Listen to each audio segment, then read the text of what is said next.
नहमदुहु व नुसल्ली अला रसूलिल करीम अम्मा बाद फ़ाऊज़ु बिल्लाहि मिनश शैतानिर रजीम बिस्मिल्लाहिर रहमानिर रहीम रब्बी शरह ली सदरी व यस्सिर ली अमरी वहलुल उक़दतम मिन लिसानी यफ़क़हू क़ौली। नाज़रीन, जैसे कि हमने अपने पिछले प्रोग्राम में जिक्र किया था कि हम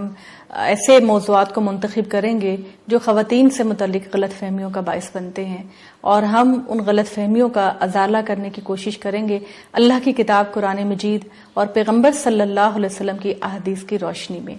नाज़रीन, हमारा आज का जो मौजू है वो ये है कि क्या खातून किसी महरम मर्द के बगैर सफ़र नहीं कर सकती। हमारे बेशतर उलमा हजरात की ये राय है कि खातून को किसी भी सफर पे जाने के लिए किसी महरम रिश्तेदार का साथ होना बहुत जरूरी है और खास तौर पर हज और उम्रे जैसी मुकद्दस इबादतों में तो उनके साथ महरम मर्द कोई ना कोई जरूर होना चाहिए। इस बात का इस्तेदलाल हजरत अबू हुरैरा रज़ी अल्लाह ताला अन्हु की एक हदीस से किया जाता है जो मैं आपके सामने पढ़ के सुनाती हूँ। हजरत अबू हुरैरा रज़ी अल्लाह ताला अन्हु से रवायत है कि नबी सल्लल्लाहु अलैहि वसल्लम ने फरमाया, ला यहिल्लु लिइम्रातिन तुमिनु बिल्लाहि वल यौमिल आखिर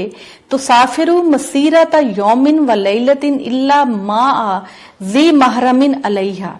इसका तर्जुमा ये है कि हजरत अबू हुरैरा ने फरमाया कि किसी ऐसी खातून के लिए जायज नहीं जो अल्लाह ताला और यौम आखिरत पर ईमान रखती हो कि वो अपने किसी महरम के बगैर एक दिन और एक रात के सफर के बराबर अकेले सफर करे।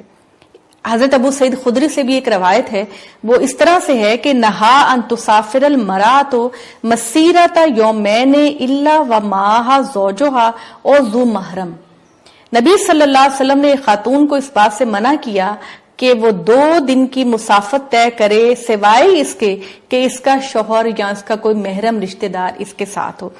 नाज़रीन, इन दोनों अहदीस को अगर हम सामने रख के देखें तो इससे ये बात बिल्कुल भी पता नहीं चलती कि नबी सल्लल्लाहु अलैहि वसल्लम ने हर तरह के सफर में खवातीन को अकेले सफर करने से मना किया या आप सल्लम ने ये शर्त लगाई कि सफर चाहे कितना भी महफूज हो, वो कितना भी सिक्योर सफर हो, महरम रिश्तेदार को साथ जरूर होना चाहिए। जाहिर बात है कि नबी सल्लल्लाहु अलैहि वसल्लम ने इन अहादीस के अंदर जो हिदायत दी है वो उस दौर से मुतल्लिक है जब अरब मुआशरा अनारकी का शिकार था। तो एक खातून अगर किसी ऊंट पर या पैदल या अकेले सफर कर रही है तो उसकी जान, माल और इज्जत को खतरा लाहिक हो सकता था। वो सफर जंगलों से गुजरने का भी होता था, वो सफर सहरा से गुजरने का भी होता था, वो सफर किसी खतरनाक जगह से गुजरने का भी होता था। तो नबी सल्लल्लाहु अलैहि वसल्लम ने औरत की इज्जत, जान, माल के तहफ्फुज के लिए कहा कि इस तरह के मुआशरे और इस तरह के माहौल में खवातीन के लिए जरूरी है कि अगर वो किसी लंबे सफर पे जा रही हैं तो वो अपने महरम रिश्तेदार, चाहे वो शौहर हो, चाहे वो उसका भाई हो या उसका बेटा या वालिद हो, वो उसको लेकर साथ जाए ताकि रात के अंधेरे में या तन्हाई के सफर में उसको किसी किस्म का कोई अंदेशा ना हो। आजकल के हालात में अगर हम देखते हैं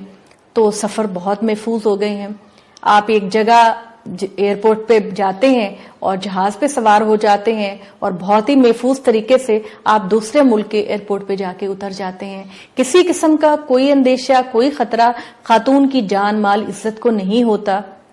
पूरी तरह से महफूज सफर होता है। तो जाहिर है कि इस्लाम ने हमें जब किसी चीज का हुक्म दिया या इस्लाम जब हमें किसी चीज से मना करता है तो उसके पीछे कोई ना कोई वजह, कोई ना कोई रीजन, कोई ना कोई लॉजिक जरूर होती है और हमें उस चीज को समझने के लिए उस रीजन को दरियाफ्त करना होता है, उस वजह को दरियाफ्त करना होता है, इस लॉजिक को दरियाफ्त करना होता है। तो नबी सल्लल्लाहु अलैहि वसल्लम की जो अहदीस हैं जिसके अंदर आप सल्लम ने ये फरमाया कि अपने महरम रिश्तेदार को अपने साथ लेकर चलो, तो लाजमी तौर पर वो उस मुआशरे में या उस जगह में था जब औरत के लिए वो सफर इतना महफूज नहीं था या सफर इतना बासहूलत नहीं था। लेकिन अब जबकि साइंस ने सफर को बहुत महफूज कर दिया है, बहुत ज्यादा आसान कर दिया है, किसी किस्म का अंदेशा बाकी नहीं रहा, तो अगर हमारी खवातीन